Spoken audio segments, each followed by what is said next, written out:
In India, if I have to start any innovation, I have to take permission from the government. Now, to begin innovation, why should I get the approval from the government? If we see India today is the pharmacy of the world, if we see over a global market, two-thirds is innovation, one-third is generic.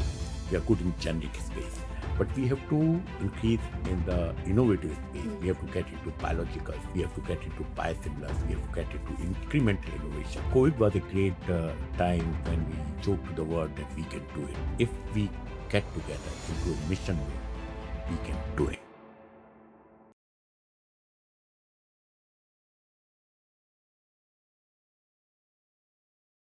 Hello and welcome to the Biologics Platform conversation, where we bring together key voices who shapes the India's biopharma future. And it's my honor to welcome Mr. Sudarshan Jain, the Secretary General of the Indian Pharmaceutical Alliance, a visionary leader with in-depth experience across the pharmaceutical chain. He has been instrumental in guiding India's pharma industry while also advocating for innovation, policy, and harmonization.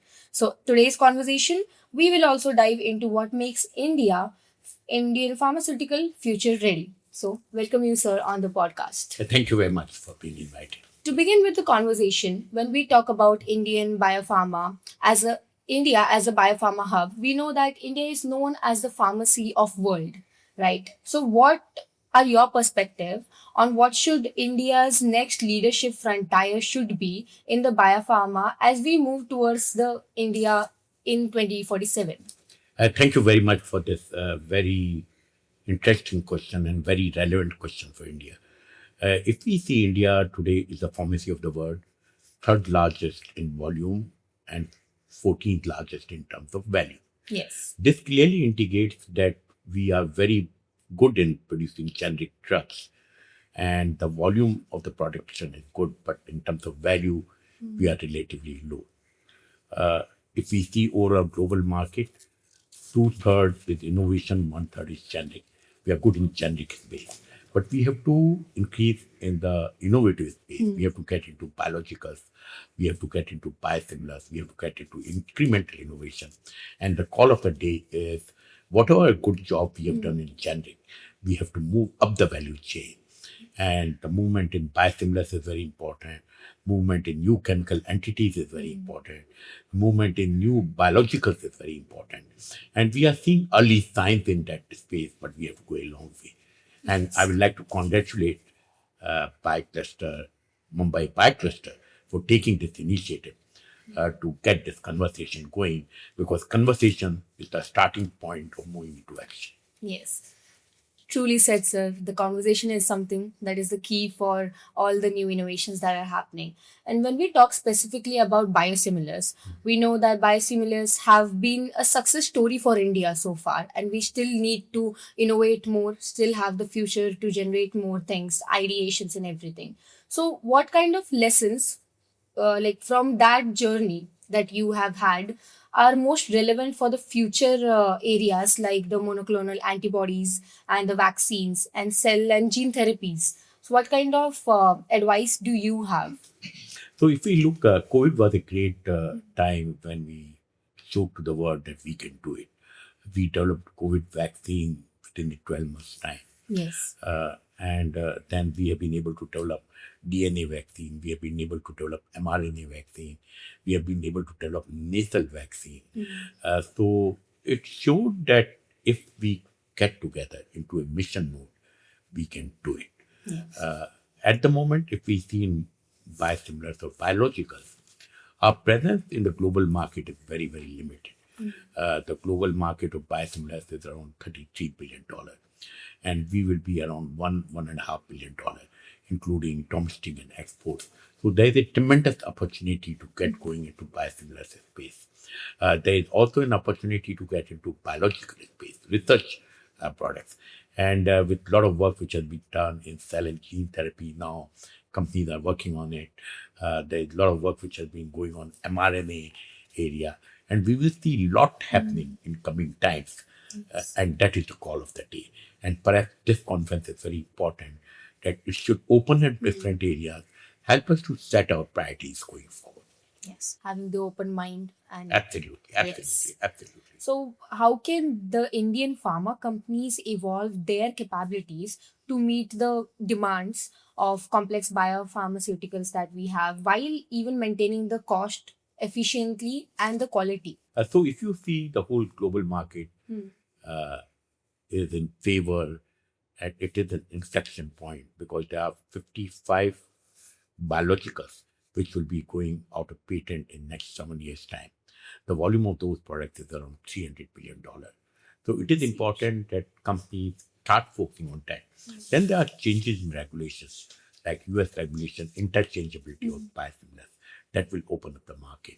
We have got companies which understand the game, companies like Biocon, companies like Intas, companies like Dr. Reddy's. All these companies are increasing their thrust on biosimilars, and we will see lot happening in the coming times. The regulation will become simpler, the company's trust will get in, and we will also identify what are the bottlenecks which we have to move up the value chain. Because yes, there are challenges, but how do we take care of those challenges and move forward in the journey? Because whether we like it or not, the opportunity is in biosimilars. The opportunity is in biologicals. We are moving away from chemistry to biology. And it is important we catch up the game and get prepared for the future world, which is. That's the rightly said word, I would say. So, what kind of policies? So, during all this, that we have to catch up and we have to build something moving towards the biologics, policies, regulations does play a very important role in all this. So, what kind of policy and regulatory reforms are most critical to accelerate the biologics and clinical research here in India? So at the moment, we have got multiple authorities which are involved in the approval process. We don't have the capability Yes. with our regulators to understand what is happening in the science. Our SEC committees, which are responsible for improvement, they have to build the capability in that particular area. So, but what is important is lot is happening to improve and move into that direction. Just to take the time period which is required for approvals in India, the time period is around uh, 70 to 80% more compared to US or other regulatory markets. The government of India, the regulators, they are seized of that. They are working on the processes, how they can simplify the process for approvals. And we will see lot happening in that direction. The regulators are also working whether we can digitalize the whole process, whether we can get some more experts to help in simplifying the overall process. So in next 2 to 3 years time, I see lot happening in that area, and regulatory reforms will play a very important role, because if you make regulation simple, it has to leverage the power and energy of all the scientists who are working in that particular space. It will make India as a hub for biosimilars and biologicals. And we'll see a lot happening in that particular space going forward. That's really great news for India that we have many good things going on that we can Absolutely, absolutely. upfront look. And the great advantage is in this conference, we'll have the regulators coming themselves. We will hear from them what they are planning to do. And I'm confident that we'll set the platform for going forward. In next 2 to 3 years, we should be as good as any advanced country in the world for That's a great regulatory thing. reform. Speaking specifically about governments, how can government, even industry and academia work together to streamline the path of R&D to market? Like what particular things should be made accessible to the society, and how the regulatory bodies can actually make these policies open for the industry and academia people to use, like particularly in the field of biologics and NAMs. So if you see, like at this particular moment, uh, the regulators and industry interaction and also academic interaction, that has to go up. It was not as good as was required in earlier times. So last 2 years, I will see there's a lot of interaction of industry with the regulator. There's a lot of interaction of academics with the industry and regulator. We have to still go a long way, but there's a beginning in that phase. If I see, we also have to study how China is progressing in that particular area, how US is progressing in that particular area. Like just to give the example, in India, if I have to start any innovation, I have to take permission from the government. There's a form which is required. It takes around 2 to 3 months time. Now, to begin innovation, why should I get the approval from the government? So all those regulations which have been built over a period of time, the government is undergoing through it. And first task which the government has set for the regulators is regulate only what is required to be regulated, and it is in the interest of the patient. It should not add to the bureaucracy. It should not slow down the process. And India should become the regulatory benchmark for the world Yes. going ahead. It sure will. And when we talk about capability gaps which India has to fill, what kind of these capability gaps must India pharma address to complete, to if we want to compete globally as India, what kind of gaps we should be filling? As you already So, mentioned, Sean. like one of the very important things as far as biological space is concerned is we have got good chemistry talent, but we Yes. don't have good biology talents in the country. China was also in a similar situation. And what China did is they had got 1,000 talent program where they got a lot of talent which was there in the US to get it going here. So we have also got a lot of scientists working all over the world. We should get that talent in the country.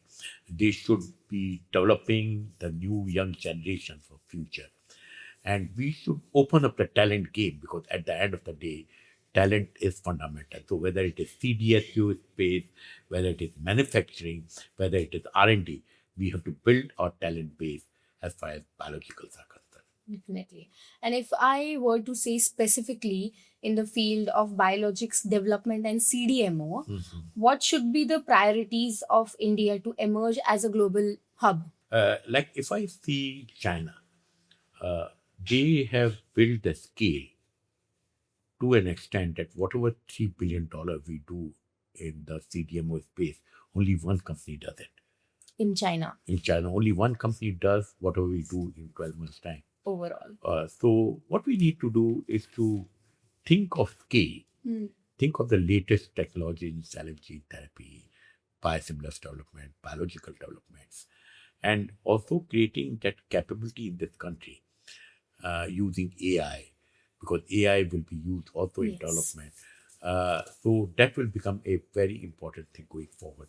But good thing is, like say we have been seeing in the oncology space, AbbVie has developed the product, and Glenmark is working in collaboration with AbbVie to develop a molecule. We also see for rare disease, Zydus has been working with the product. They got the approval of Jaicoba recently. So we will see a lot happening in that particular space. Early days, but it will move forward once we get the talent game, once we get regulatory picture in place, once we get some funding, and the initial success when it happens, it starts rolling up because everyone joins the success bandwagon, Yes. and we start moving forward. in that Everyone particular needs to space. come together. Yeah, absolutely. Yes.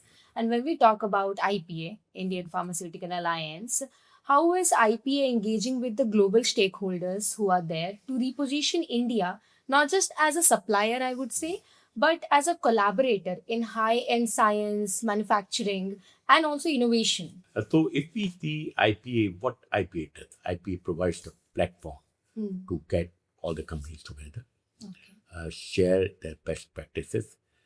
We have got McKinsey as a knowledge partner. McKinsey also gets the best practices together. We get all the regulators of the world coming together. So it is a platform of getting the best brains together and dwelling and sharing what can be done for the future of the industry. We have been doing this for last 10 years, and we are proud that sharing leads to development, and it is important that some of the things which are for common good should be shared. So IPA serves as a benchmark to get the best practices, and the CEOs themselves are involved in many of these initiatives. So when the leaders of the industry talk about what can be done for the future, it has to get everyone together and focus and channelize the energy of everyone to move the country to the next phase of growth. That is what is important right That is now. what is important. And in the same manner, when I talk about the platform like Biologics 2026, how biologics, like what is your perspective on how biologics will be helping to reposition India globally in the high-end biopharma? Now, if we see overall the way that disease profile is changing, earlier days it used to be acute therapies. Yes. Now comes the chronic therapies.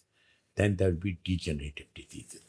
Now, if chronic therapies, whether it is oncology, whether it is rheumatoid arthritis, whether it is psoriasis, the biologicals will play an important role. Yes. Whether it is Alzheimer's disease, whether it is obesity. And hence, the overall movement will be there from small molecules to the large molecules. That's the fact of life. So we have done a great job to learn the game of small molecules. Now we have to learn the game of large molecules. We have to learn the game to find answers to the unmet needs and develop the complex products, both in the biosimilars, and at some moment we have to start also focusing on developing new biologicals, the kind of new biologicals which are being developed today. China has gained hell of a lot in last 10 years. We have to leapfrog and move forward. We have got the biggest talent base in this country. We have to upgrade that talent and channelize the energy to move forward as far as this space is concerned. Definitely, sir. I can completely agree on the point where you're saying that the innovation starts from here itself. Absolutely. The way we connect industry, academicians, and the young innovators. Absolutely. And if we all work together, we're gonna achieve something Absolutely. that Absolutely. India always have been dreaming of. Absolutely. Absolutely, sir. Thank you so much. It has So been a great the last word conversation. I will say that we are at the moment the third largest in terms of volume Yes. and 14 in terms of value. If I see the mission of 2047, we will be number one in terms of volume and among top 3 countries in terms of value. We are at the moment $60 billion. We like to go to $120 to $130 billion by 2030 and around $450 billion by 2047. And biologicals will play a very important role. Thank you very much. Thank you very much, sir. Before we conclude the whole thing, I have very quick questions, 3 questions for you, Yeah. which will be kind of like rapid questions. Yeah. I need your instinctive answers for those questions. So you just have to complete the sentence. So India's next big biopharma opportunity is. In biologicals. That's great. One expectation from Biologics Goa 2026 is. Create the platform of thinking big and innovation. Wonderful. Biologics is the platform for. For sharing ideas and moving forward in the innovation space. Wonderful, sir. It was amazing having this conversation with you. There's a lot to learn from your words. And definitely, I guarantee that everyone who will be watching this will love this conversation and they'll learn a lot. Thank you very much. Thank It you very was much. great talking to you. Thank I you, wish sir. all the very best to all of you. Thank you, sir. Thank you. I hope you enjoyed the conversation. Thank you very much. Enjoyed every Thank you, bit of it.